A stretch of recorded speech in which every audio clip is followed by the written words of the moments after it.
Yes, and welcome to Vasily's Garden, folks. Well, broad beans. It's been a topic for a while because a lot of people have struggled, and I've been hearing around the traps that most people, or most gardeners I should say, were worried that they weren't actually going to fruit and produce any pods. Well, they are very late, better late than never, as they say, and if you've got plenty of space in your garden, well, you can let them keep growing and start producing for you. Or otherwise, well, you better start harvesting to get ready for your spring planting if you haven't done so already. Now, what you're looking at here is the result of some high winds and my absence at the time when it happened. So these got bowled over here and they're so top heavy. I've tried to lift them up, but they're not happy about going back up again. I did manage to tie some of them up, and these weren't sitting down so much. You know, this is not a segment about how bad my tying up is, but looks like it's going to be, isn't it? But let's get into it. Let's have a look and see what's going on here. Now, these, when I first planted, were all cupping. All the leaves were cupping as they started to grow up out of the ground.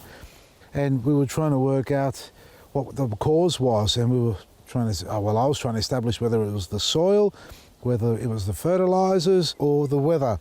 And at the end, we resulted in concluding the fact that the weather had caused them to cup because they did settle down.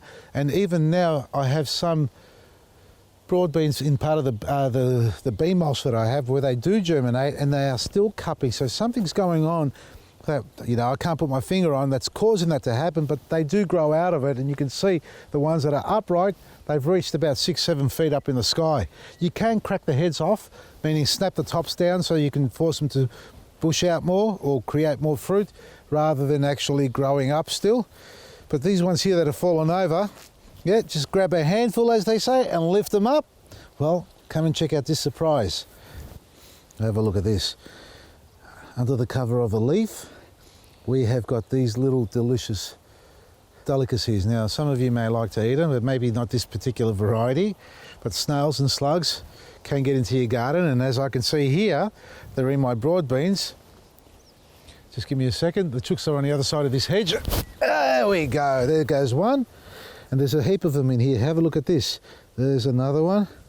I've got to pull them all off my hand. Now, this is what you can do too in your garden. If you've got snails and slugs in your garden, you can go out there and collect them. And I'm going to give you some tips on how to stop them from getting into your garden. Well, maybe I should listen to some of the stuff that I preach and give advice to. Anyway, let me get rid of these three. There we go. Now, snails and slugs, you can use snail bait, and I recommend if you do, use a nice organic one, certified.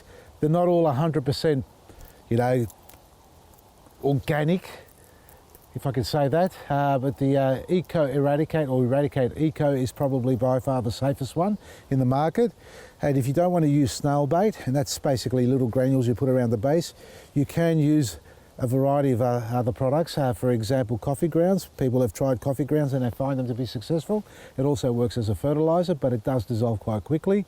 You can also use beer, quite a common practice, which is basically putting a little bit of beer in a shallow dish or a short cup and burying that into the ground so that the cup, when it's buried, is level to the surface of the soil.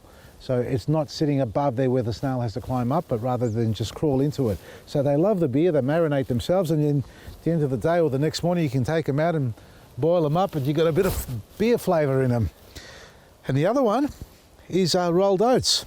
Just a small handful of rolled oats, sprinkle it around the garden bed, and they'll love that. And you know what happens with rolled oats once you start soaking it up? They expand. Well, that's what will happen to this snail on the inside. They'll eat that and roll away or slide away and basically explode or blow up. So whether you're growing broad beans or any other plants in the garden that snails love to enjoy, which is pretty much everything, when you add something into the garden, make sure it's a nice, safe product, nothing chemical, because we all are about protecting the soil, protecting the environment, aren't we? And obviously getting something beneficial out of your plants that you grow to crop and enjoy in the family.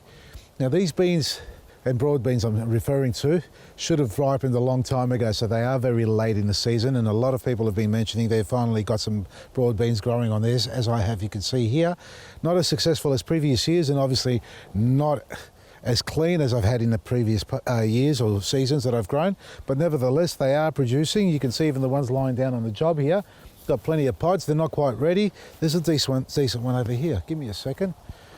We're getting some decent pods there we go. That's not too bad. You know, I've had bigger, they probably still keep growing. I don't think they're at their final stage, but you can start harvesting them if they're coming on. And I've got a carrot in here. Did you know that I had a carrot growing in here? I'm not going to show you this one. You don't want to see this one. You ready for it? Dun, dun, dun, dun. That's a really poor effort, Vasily. That has bolted. Well, it hasn't bolted in the seed form, but it's grown out because it's not getting the sunlight in this corner here. Here's a tip for you. Don't plant your carrots where your broad beans are, especially when they're this big. So look after your garden, keep it natural, keep it clean, and obviously get carrots that are happier to grow in its own space in sandy loam soil, because that's all twisted and turned. And something's broken now, that was me. And use everything natural and clean, that's what it's important about. Otherwise, go to your local supermarket and buy something that looks like what you like to eat. Check out our website, vasilisgarden.com. From me, Vasily, Maresi. Fat. So we'll do another segment on carrots, because carrots need, oh look at that, we've got a worm in here too. Oh, look, it's trying to sneak away, get out of the sunlight. Carrots need really nice loose soil, almost sandy loam type, and all this area underneath here is quite compacted. That's why they're not pushing through probably, but you know, you can still eat that, doesn't matter, it's not straight. And you know, we've grown some straight carrots in the past, but most times they're not. They like to have a little bit of a curl in them. And here's another tip for you.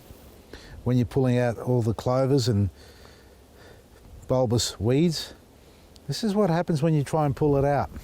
Well, this is what you have underneath when you go to pull it out. See all those little white nodules?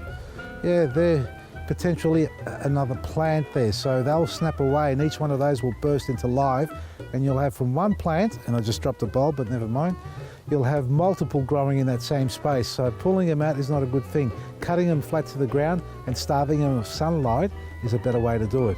And then obviously failing that, digging it out completely is the other option. No herbicide, but that's it.